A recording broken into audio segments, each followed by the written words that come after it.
Sehingga Rasulullah SAW dawuh surat Tabarok disebut Al-Munjiyah, Al-Waqiyah, surat yang bisa menyelamatkan yang hafal dari siksa kubur.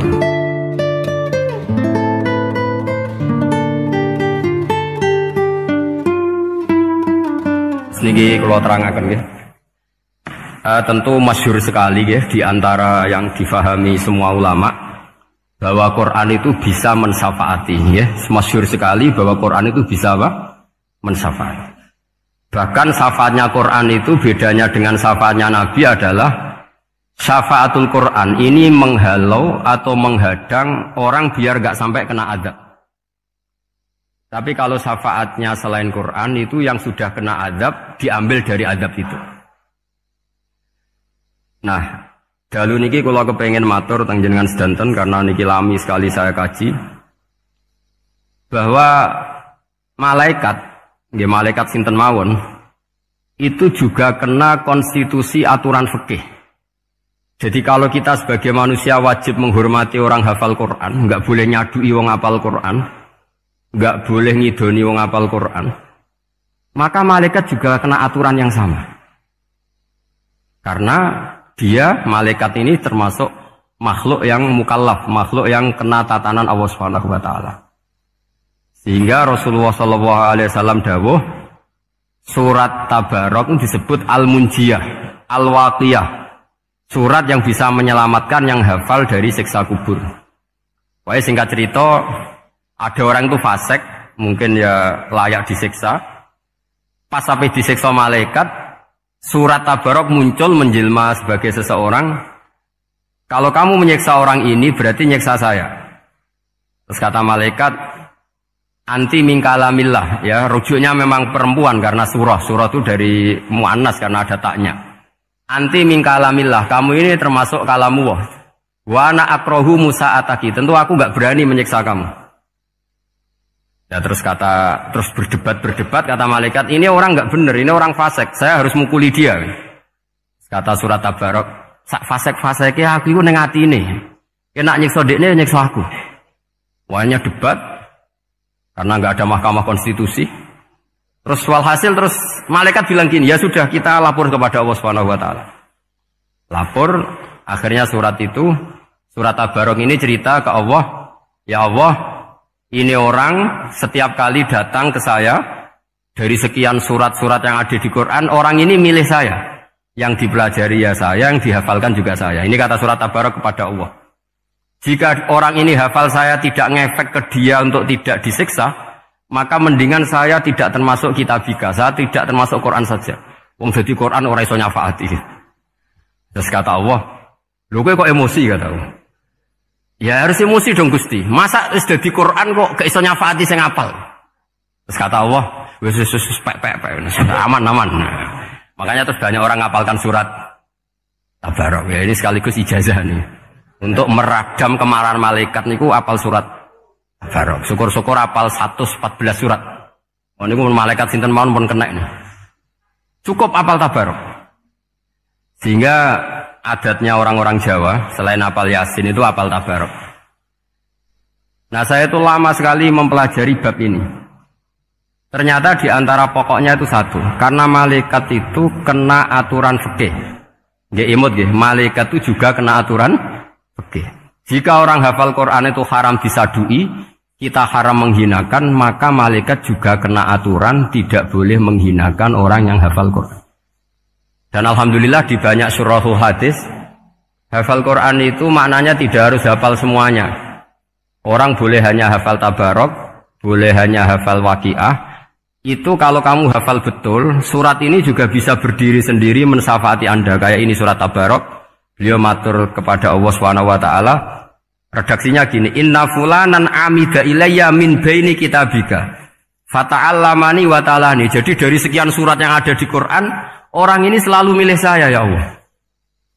Jadi gampangannya surat Tabarok, wong saya diprioritaskan orang ini kok saya dingin-dingin saja ketika mau jenengan siksa, ini enggak fair. Apa gunanya saya sebagai kalamullah, sebagai kalamuka ya Allah, kemudian enggak ngefek kepada orang ini.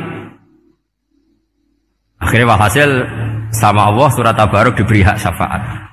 Makanya akhirnya semua ulama ijma Yang bisa mensyafaati itu adalah satu Quran, dua Rasulullah Shallallahu Alaihi Wasallam, ketiga orang-orang soleh dan seterusnya. Tapi yang penting dari ngaji ini adalah bahwa malaikat itu kena konstitusi. Makanya saya punya ijazah untuk jenengan. Malaikat itu bisa diteror, sama tenang saja. Malaikat itu bisa diteror, bisa dibully. Masyhur itu di cerita Nurul Dhulam itu karangannya Nawawi itu. Sayyidina Ali yang mbahnya Habib Ali ini, Sayyidina Ali bin Abi Thalib. Ya, jadi Rasulullah kita tahu punya menantu yang top alim alama namanya Sayyidina Ali. Sayyidina Ali ku yang menuso. Jadi dekne ku iseng kepengen roh Umar ku wedi. Mergo mangkel. Wong kok ning donya anggere wong tau disentak iku kepengen roh Umar disentak. Wong sak urip-uripe nyentak wong. Walhasil Sayyidina Ali ketika Umar wafat, beliau berdoa, ya Allah saya beri kasaf supaya ngerti Umar sing mletene ngono anggere wong disentaki wani gak nyentak mungkar nakir. Itu tok tujuannya. Nah, karena Sayyidina Ali itu orang yang luar biasa, walhasil dituruti oleh pangeran kasaf. Wasaf melihat mungkar nakir datang itu matanya kalkidril ghali, kayak apa panci yang mengangai. Seru. Umar baru bangun dari kubur. Sayyidina Ali sebenarnya ingin melihat kalahnya Umar, sebetulnya niatnya itu ingin melihat kalahnya Umar. Ternyata Umar tersinggung, langsung berdiri. Hei malaikat, kamu itu harus punya akhlak. Kamu tahu saya siapa? Saya ini temannya kekasihnya Allah. Yang diandalkan temannya, bukan dia. Jadi boleh lah neror malaikat itu boleh. Kamu tahu saya ini siapa? Saya ini temannya kekasihnya Tuhan, kekasihnya Allah. Ya ke sopo, kancane Nabi Muhammad. Itu panik mungkar nakir. Panik terus matur Allah, ya Allah ini ada orang yang saya teror malah saya diteror. Siapa dia? Umar, temannya kekasihmu. Kata Allah, yo kowe yo sing di akhlak sithik mosok ambek kancane Nabi gitu. Semenjak itu terus sopan jawab mungkar nakir. Tapi Sayyidina Ali gagal ngelihat Umar kalah. Padahal cita-citanya kepengin Umar sekali-kali kalah. Jadi ada sekian cara untuk apa ya, kalau dibahasakan untuk meredam malaikat. Masyhur ada ulama alim alama pekerjaannya mengajar tauhid. Ngajar tauhid lah, mungkin tauhid primbon sampai tauhid apa. Ketika meninggal sama malaikat masih ditanya marbuka, manabuka dan seterusnya. Imam Malik datang, "Hei malaikat, ini guru tauhid, saurip-uripe mulang tauhid. Kowe ora tau mulang kok takok sing tukang mulang. Sing sopan." Ya sudah enggak usah tanya. Jadi cerita seperti ini mungkin orang lain boleh nggak percaya, tapi itu mudawwan, dibukukan di beberapa kitab, dan saya percaya itu karena secara umum kaidahnya adalah ala inna auliya Allahi la khaufun alaihim wa lahum yahzan. Tetap lahumul busyra fil hayatid dunya fil akhirah. Hanya kalau wali itu ngalami ketakutan ketemu mungkar nakir, berarti dia tidak punya busyra fil akhirah. Padahal para wali ini dijamin punya busyra, mendapatkan gembira di dunia, juga mendapatkan gembira di akhirat. Artinya kalau para wali ngalami ditanya mungkar nakir terus takut, apa mana bayangno kepuyah-puyah, wah itu lahumul busyra. Jadi makanya zaman nanti kalau ditanya mungkar nakir, marbuka, saya guru tauhid. Ngajar di Qudsiyah kelas 6. Nah, harus jelas. Saya kalau ditanya juga gitu, saya guru Minhajul Abidin, ngajar di Habib Ali gitu. Minhajul Thalibin, harus jelas. Kalau Pak Najib lebih gampang, ketua menoro. Lebih gampang lagi. Enggak apa-apa. Kalau karena malaikat itu ternyata mukallaf. Mukallaf itu kena aturan hukum. Enggak boleh dia selonang-selonong. Kena aturan hukum. Makanya fa inna Allah ta'ala la yu'adzibu qalban wa al-Qur'an. Allah tidak akan menyiksa hati yang ada di Quran. Kalau orang hafal Quran sampai mati, artinya dia membawa Quran. Dan artinya apa? Malaikat kena aturan tidak boleh melecehkan orang yang membawa Al-Quran. Sehingga surat Tabarak gak terima. Ini orang ini hafal saya. Kalau kamu mukulin dia, kena saya. Tapi ini orang fasik. Tapi saya di situ. Kalau mukulin dia, kena saya. Akhirnya kompromi, terus konsultasi bi Allah. Akhirnya dibenarkan surat Tabarak. Ya, terus ini sudah clear ya, lolos ya. Mungkar nakir lolos. Baru kayak surat Nabi. Tabarak. Mungkin-mungkin buatan dites malih. Nak dites malih, ndredeg, keliru-keliru. Ribet. Tapi saya percaya itu ya. Saya tidak bisa membayangkan ya. Ketika Quran disifati Rasulullah SAW bahwa Quran itu syafa', memberi syafaat, kemudian itu tidak ngefek. Saya itu keberatan sekali. Begitu juga apalagi ya Misalnya Rasulullah disifati akrobin nas, ahabbin nas ilallah, kemudian tidak ngefek bisa memberi syafaat. Itu tidak fair. Pasti orang-orang dekatnya Allah ini bisa memberi apa? Syafaat. Karena status kedekatannya Rasulullah SAW diantaranya adalah hak memberi apa? Syafaat. Karena malaikat yang semuanya itu kena konstitusi. Saya punya kitab syarahnya Bukhari banyak, saya punya itu diantaranya riwayat dari Ahlul Bait, dari Sayyid Ali Zainal Abidin Anil Husain an abihi an Rasulillah sallallahu alaihi wasallam. Itu riwayatnya adalah ketika nanti di mahsyar itu ya tidak usah kamu bayangkan ya, karena ini bila kaifin walan hisorin, itu Nabi diantara Jibril dan Allah. Kemudian tentu yang akan masuk surga itu orang-orang yang sudah jelas surganya, kayak para nabi, para wali, para habaib, para orang-orang pilihan, itu jelas surganya. Tapi apa yang terjadi? Allah itu, ya tentu Allah zat yang maha tahu, sudah sangat tahu. Itu Nabi usulnya itu hanya satu. Ai Rabbi, saya masih apal teksnya, memang tak apalkan karena ini tak mau tak pakai senjata untuk ketemu para malaikat. Bukan ya Rabbi, kalimatnya ai Rabbi. Ai Rabbi ibaduka abaduka fi atrofil ardi. Loh Gusti, yang nyembah jenengan bukan hanya orang kudus tok, bukan orang menoro tok, bukan madrasah-madrasah elit tok, bukan sekolah-sekolah anggulun tok. Banyak orang yang di tengah hutan juga nyembah jenengan, banyak orang yang kerja di Korea juga nyembah jenengan, banyak orang dengan segala kemiskinannya juga nyembah jenengan. Tidak hanya orang-orang mainstream ini yang nyembah jenengan. Akhirnya Allah ini terus nyari orang-orang yang gak jelas alamatnya, gak jelas statusnya, tapi di hatinya hanya masih nyembah Allah Subhanahu wa Ta'ala. Ini termasuk berkah dari rahmatnya Rasulullah Sallallahu Alaihi Wasallam. Jadi nanti yang jelas ya tentu akan dapat surga karena posisinya jelas. Yang nggak jelas diusulkan sama Rasulullah, ai Rabbi ibaduka abaduka fi atrofil ardi. Itu luar biasa. Saya pernah ke Korea itu haru karena di sana ya ada yasinan, ada dibaan. Padahal kerja di negara ateis. Itu kalau mereka sholat, itu nyuri-nyuri waktu makan, sholatnya itu di kamar mandi. Ya jangan bayangkan kamar mandinya kayak di sini yang sempit juga. Kamar mandi di kota-kota itu kan mungkin lebih bagus dibanding kamar tidur jenengan. Kayak di hotel-hotel itu kan kalau santri so ngantuk. Saking mewahnya, jadi bisa. Kadang ada yang tanya, mosok Gus kamar mandi nek gue sholat mau cuwilik. Iwak kamar mandimu ini kamar mandi. Ya sering do tanya saya itu sholatnya sah apa enggak? Sah, semuanya gitu tak jawab sah terus. Dan itu yang nanti diusulkan Rasulullah Shallallahu Alaihi Wasallam, ai Rabbi ibaduka abaduka fi atrofil ardi. Di luar orang-orang yang mainstream itu ya Allah, banyak orang yang menyembah jenengan. Saya tuh pernah nangis ketika di Bandara Jakarta ketemu orang wireng, serai melarat, jelas melarat, wireng wis. Niku ketemu saya cium tangan. Gus saya ini itu habis dari Selandia Baru. Kerjanya dia itu ikut mancing gitu, mancing ikan tuna di Selandia. Kalau saya di tengah laut itu sampai 2 bulan. Hiburan saya itu hanya ngaji jenengan lewat YouTube. Coba orang di tengah laut ngaji. Wah, itu seneng pojok bumi. Jadi ini umat Rasulullah Shallallahu Alaihi Wasallam. Makanya kalau suwon jenengan yakin saja terhadap syafaatnya Quran. Karena semua malaikat itu kena aturan. Di antara aturannya adalah tidak boleh menyiksa orang yang di hatinya ada Al-Quran. Fa innallaha ta'ala la yu'adzibu qalban wa al-Qur'ana. Karena Allah tidak akan menyiksa hati yang ada di Quran, yang ada Qurannya. Sehingga memiliki jelas gini riwayat saking Ibnu Katsir. Supaya kula percaya, apalagi ini didhawuhkan Rasulullah Shallallahu Alaihi Wasallam bahwa surat Tabarok adalah disebut munjiyah. Penyelamat juga disebut wakiyah, penjaga.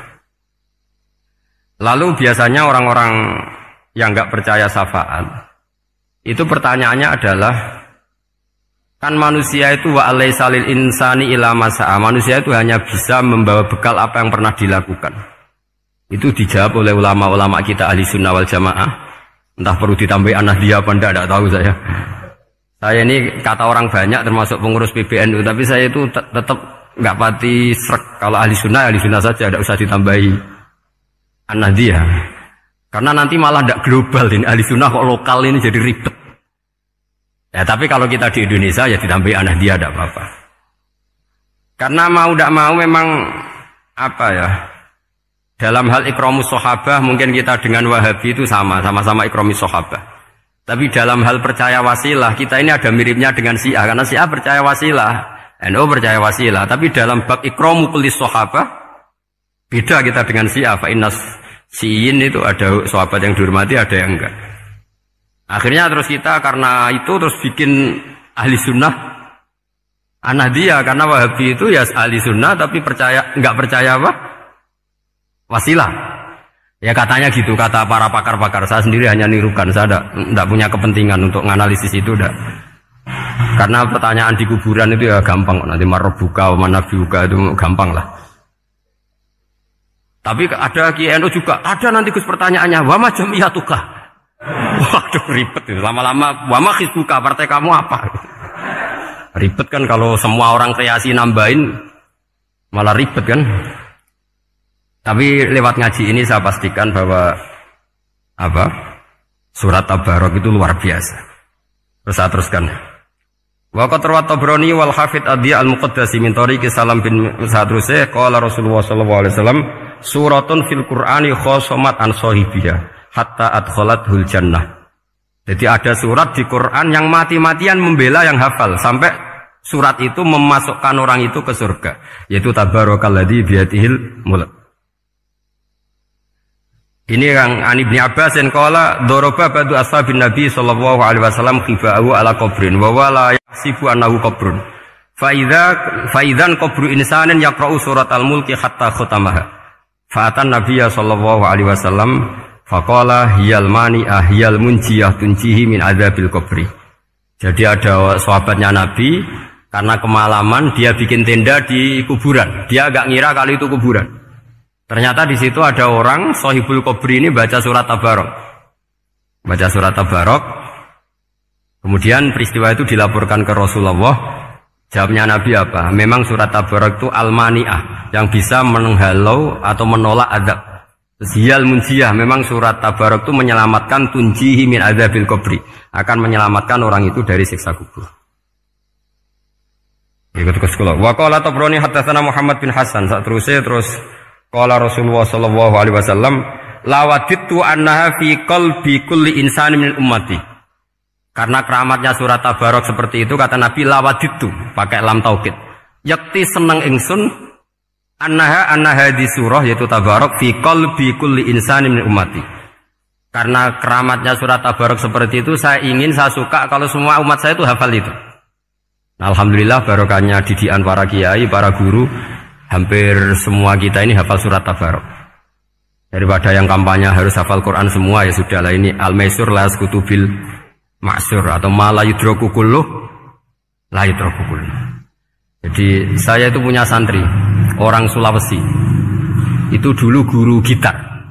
Santri di Jogja, dia dulu sekolah kesenian di Jogja terus jadi guru gitar.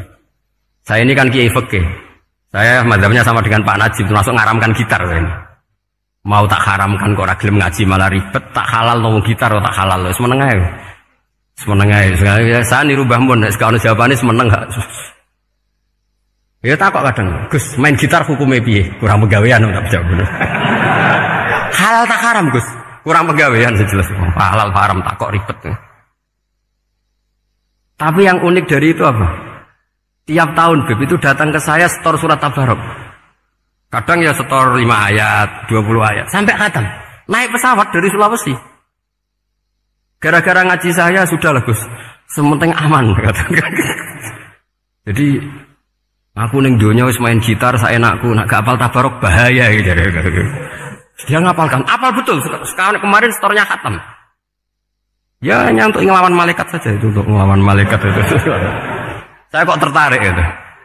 Nah yang repot saya, Beb, saya kiainya ngajarkan itu tapi lupa ngajarkan haramnya yang gitu-gitu. Wah ya ribet ya, sudah lah, nanti biar virusi Allah Subhanahu wa ta'ala. Sudah itu sudah. Karena jadi kiai itu repot. Saya pernah, Beb, tanggal 1 Syawal itu punya teman zaman di Sarang. Wong wis wireng kriting soer wis wireng kriting. Jarang ke saya tanggal 1 Syawal kecuali pas itu. Ternyata datang tuh karena teman saya, semakan senior saya, teko mau ngijazah saya. Gus, kowe nak dadi kiai sing hati-hati. Ojo geman dalil sing kira iso nglakoni. Ono apa? Dia itu datang ke saya berarti tanggal 2 ya, tanggal 2 sore. Dia itu pas Idul Fitri itu pidato. Man shoma Ramadan wa atba'ahu sitan bin Syawal faka'annama shomat dahrakullah. Itu orang lugu-lugu poso. Barang tanggal loro-loro pas wandekne rokokan. Terus wong lugu-lugu, wah, rugi bah aku poso jebule jenengan ra kena dinut. Jadi semuanya yang poso 6 hari itu ngikuti kiai itu. Ternyata pas disowani pas rokokan, rugi bah aku anut jenengan. Tak nut-nut poso jebule jenengan gak poso. Aku yang meneng ngene, lha opo pe dalil ngono barang ngono lha opo ora iso nglakoni. Makanya ini hati-hati para kiai, nek dalil sing ora iso nglakoni ora usah. Nak khutbah id ora usah cerita poso 6 hari, kok malah diciri orang. Ya cerita wae wong nak berposo dosane di sepuro insyaallah, pokoke yang gampang-gampang saja. Nak dolan ning gone wong awan-awan dosa ganggu. Nak ra dolan sombong kegelem silaturahim. Wae ngomong yang umum-umum saja. Jangan dalil poso 6 apa? Hari itu sekali ada yang anut ternyata kamu ndak bisa, wah itu repot. Ya jadi saya berharap sekali keyakinan guru-guru kita bahwa Al-Quran mensyafaati itu kita terima. Kita terima an ilmin wa an bayinatin wa an hujatin. Kita bukan sekedar terima karena itu dawai guru enggak, tapi satu bayina. Yaitu logikanya adalah malaikat itu mukallaf. Mukallaf itu kena aturan hukum. Jika manusia kena aturan hukum harus menghormati orang hafal Quran, maka malaikat juga kena aturan yang sama. Yaitu harus menghormati yang hafal Quran. Jadi boleh kamu nanti ketemu malaikat mungkar nakir, sertifikat Iqra khatam, qiraati khatam. Syahadah saya hafid terbaik. Ya supaya dia enggak sembarangan nyiksa kita. Wah aku yakin mesti gak wani, yakin. Jajal sebenarnya. Tapi sampean matur, ojo tes to. Karena sekali dites bulet tuh ini. Ya jadi ini jelas ya dawuh Nabi ketika cerita keramatnya surat Tabarok, dawuh Nabi lawaditu annaha fi qalbi kulli insanin min ummati. Wa qad rawa hadzal hadits Abd bin Humaid fi musnadihi bi absato min hadza. Faqala ada yang cerita lebih detail di riwayat itu fa innaha al-munjiyah wal mujadilah tujadilu autokhasimu yaumal qiyamah inda rabbiha liqairiha. Nah ini lebih gampang lagi. Surat Tabarok itu mati-matian bela yang baca. Semoga riwayat ini yang benar, bukan li hafidhiha tapi li qari'iha. Sama milih riwayat yang hafal apa yang baca? Baca apa hafal? Baca apa hafal? Korupsi kabeh. Jadi ada riwayat itu tujadilu autu khasimu yaumal qiyamah inda rabbiha li qari'iha. Bagi yang baca tidak harus hafal. Watat lubulahu ayun jiahu min adzabin nar wa yun jiabiha utawayan sahibaha min adzabil qabri. Jadi surat ini akan mati-matian bela yang membaca. Tadi kan riwayatnya hafal, jadi saya terjemah hafal terus. Akhir-akhir kok ada diskon cukup baca ya, ini tak ganti karena ini demi jenengan tak cari riwayat paling gampang. Sebetulnya ini enggak etis, kayak ilmu pesanan. Ya, tapi ya sudah, memang ada riwayat apa? Liqoriha. Akhirnya Nabi ya lagi-lagi menutup dawe lawaditu annaha fi qalbi kulli insani min ummati. Saya suka lawaditu itu pakai lam li taukid itu. Lawaditu annaha fi qalbi kulli insani min ummati. Tapi saya suka sekali kalau itu ada di hati semua umat. Artinya gini, dari sekian riwayat sebetulnya itu kuat riwayat yang hafal. Karena Nabi selalu menutup dengan ngendikan saya suka kalau itu ada di hati, selalu ada di hati. Itu artinya hafal apa baca? Lu menengah ya, pusat kandani kok angel teman. Hafal apa baca? Lawaditu annaha fi qalbi kulli insani min ummati. Itu hafal apa baca? Hafal.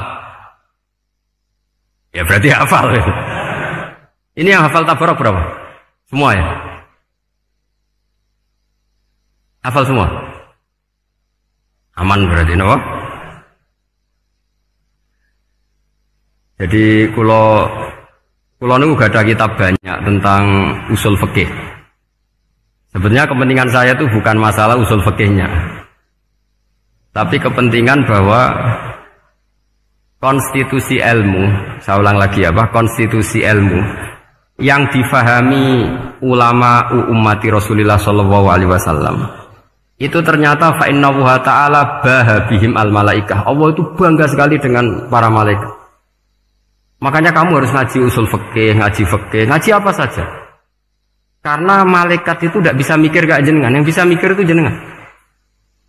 Sehingga ketika presentasi cara bahasa sekarang, termasuk keramatnya Imam Amudi, itu ada cerita ini ada di Nailul Ma'mul kalangannya Syekh Mahfud At-Turmusi.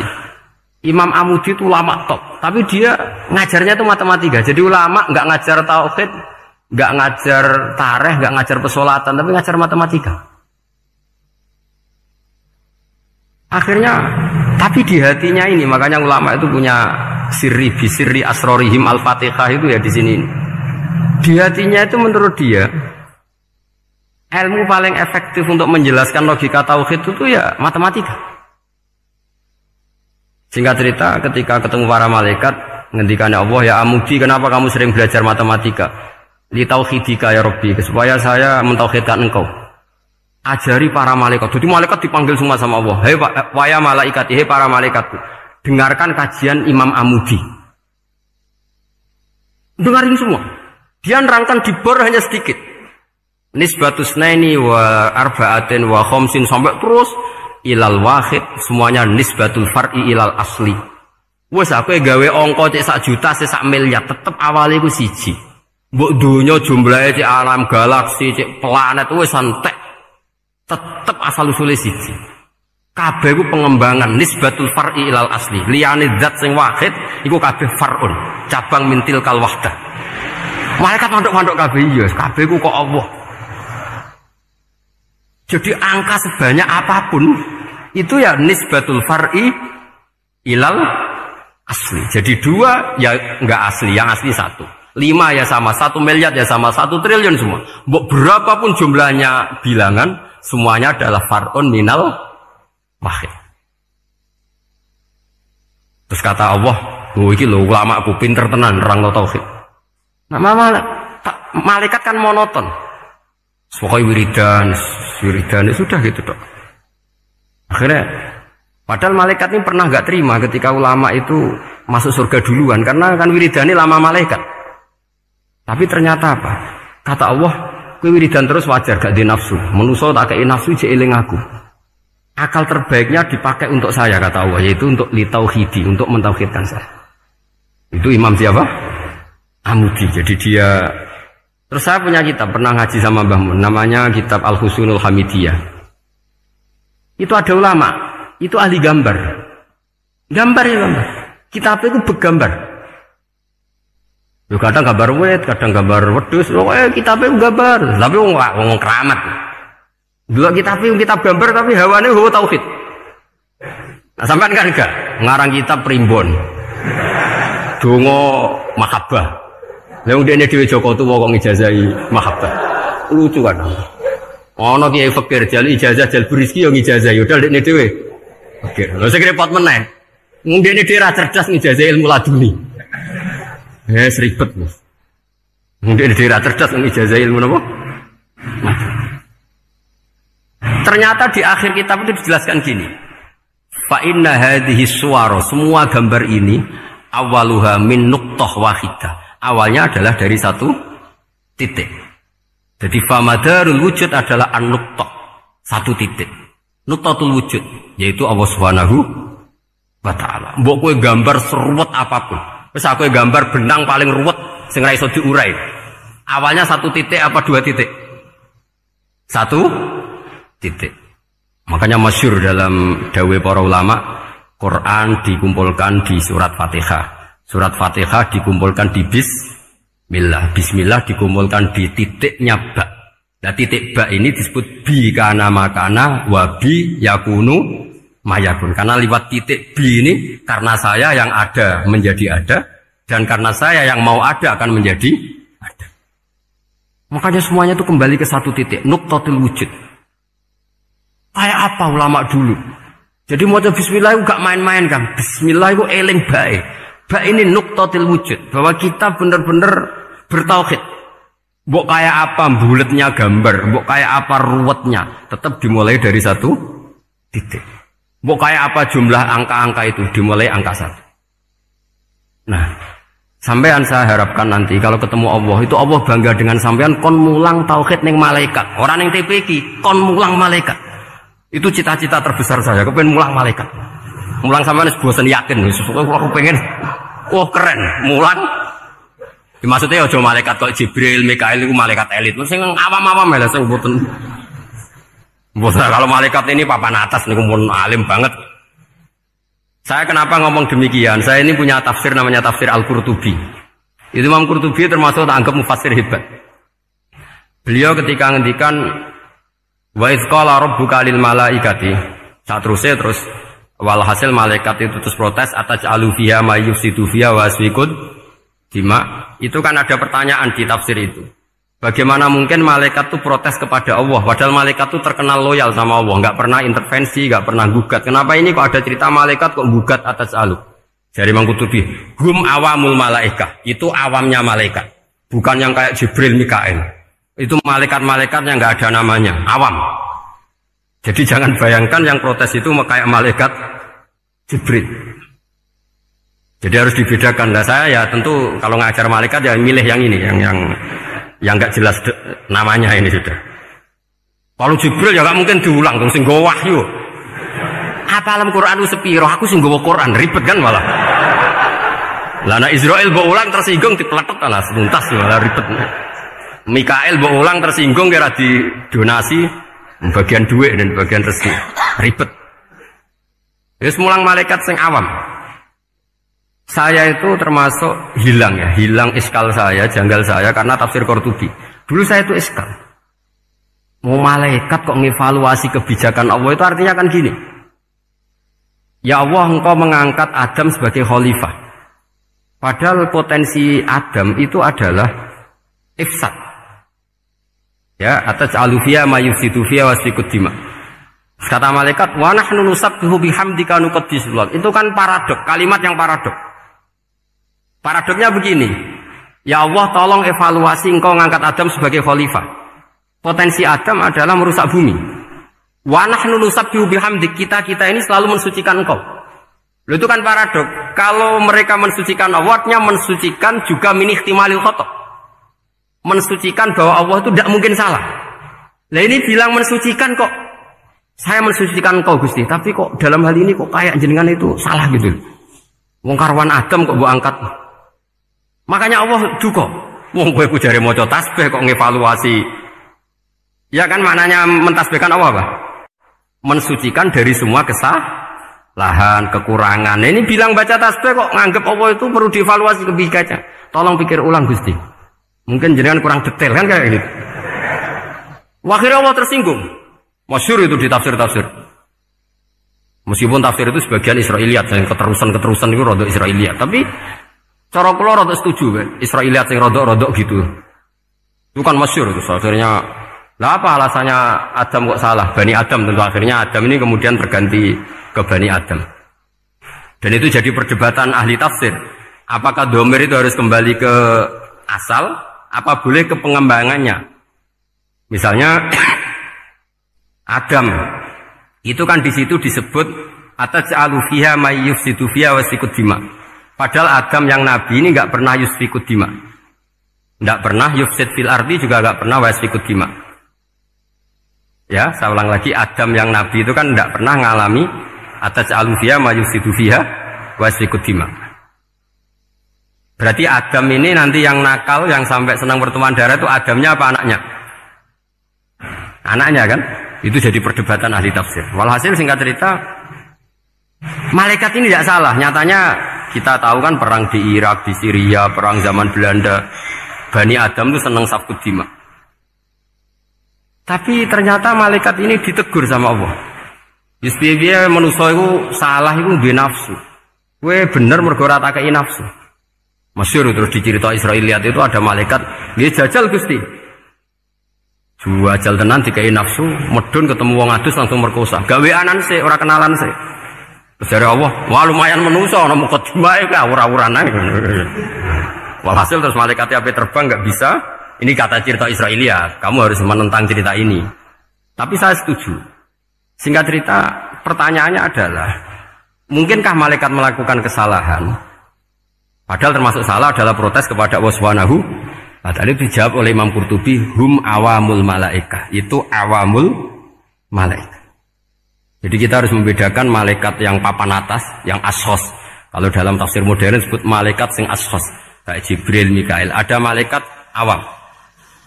Nah yang awam ini ya biasa, yang bilang qalu ataj'alu fiha ma yufsidu fiha wa yasfikut wa nahnu nusabbihu bihamdika nuqaddisu lak. Itu kan paradok. Paradoknya ya Allah, engkau mengangkat Adam jadi khalifah itu kayaknya salah. Harusnya kan ngangkat kita, karena kita ini yang selalu mensucikan engkau. Loh mensucikan Allah, kok nganggep Allah mungkin salah dalam bikin keputusan.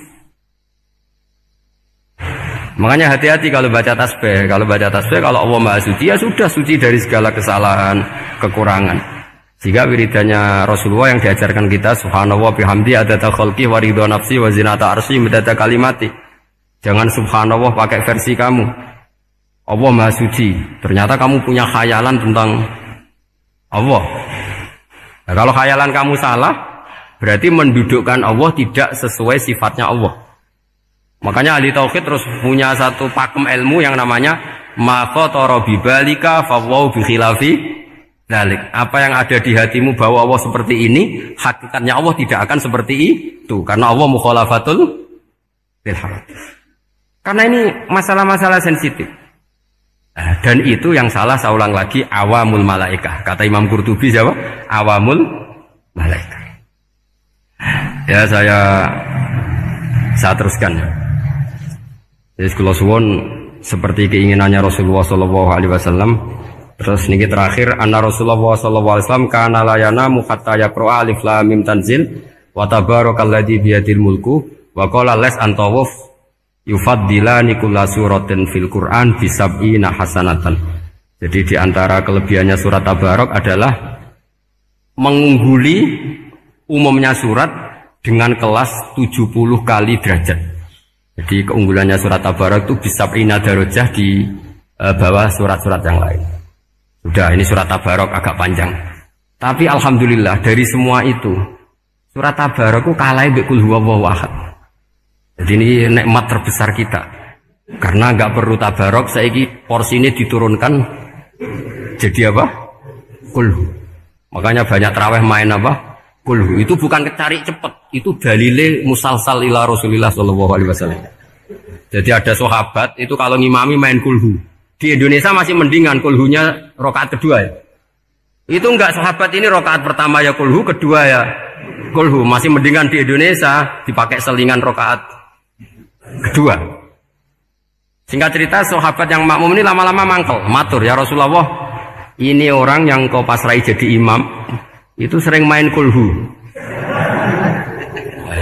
Akhirnya Nabi memanggil, ya fulan, kenapa kamu suka baca kulhu?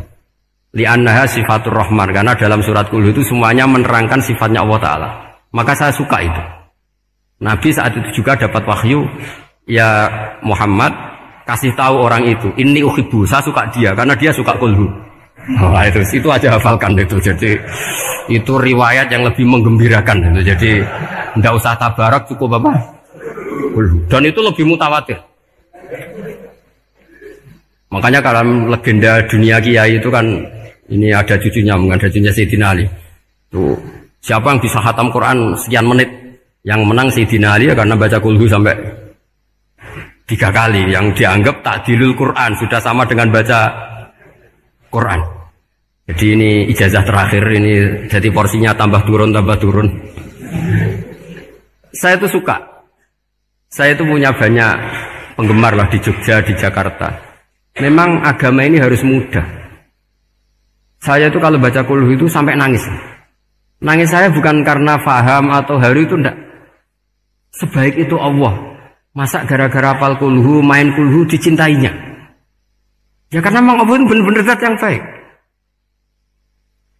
Makanya saya punya teman itu kurang ajarnya Masya Allah. Kalau tes ditanya rukun Islam berapa, nawakidul wudhu berapa, muftitatus sholat berapa, semuanya dijawab la ilaha illallah. Terakhir ditulis kafir Pak sama anak nyalahno iki. Nyalahno la ilaha illallah kafir apa ndak? Gurunya bingung kan akhir. Di ek iku la ilaha illallah kok di ek. Akhirnya bocah diceluk, "Cung maksud piye? Mun sampean wani gak ek Pak, kafir Pak." Akhirnya sugahno ribet-ribet. Pertanyaan apa tuh? Ma muktilatus sholat ya la ilaha illallah. Nah gitu wudu ya. Tapi jangan tiru loh. Lah gurune kok pengen ekawani kafir loh. Siapa yang berani ngek la ilaha illallah? Yo namanya sing beli. Angin belinge itu disurati wong tuane. Kalau nu mondok sarang era kuno, jadi ijek lugu wong. Surati wong tuane, kowe gak susah, wong tuamu disurati. Tenang ya Gus, bapakku buta huruf. Jadi wis disurati, gak ngefek wong bapaknya buta huruf. Nah, di Islam, saya ulang lagi di Islam. Dengan tanda kutip kesalahan-kesalahan kecil gini ku zaman Nabi, sahabatnya Nabi, iku